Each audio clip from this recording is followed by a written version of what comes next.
สบายดีบรรดาท่านที่เคารพนับถือและหักแพงทั้งหลาย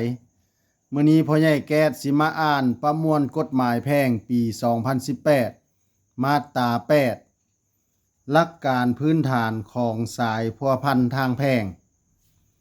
ผู้เข้าร่วมในสายพัวพันทางแพ่งต้องปฏิบัติตามหลักการพื้นฐานดังนี้ 1.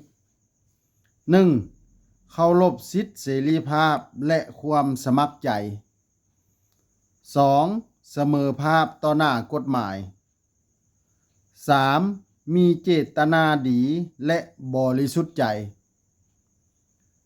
4. เคารพและปฏิบัติกฎหมาย 5. เคารพและนับถือฮีตของประเพณีอันดีงามของชาติ 6. รับผิดชอบต่อค่าเสียหายทางแพ่ง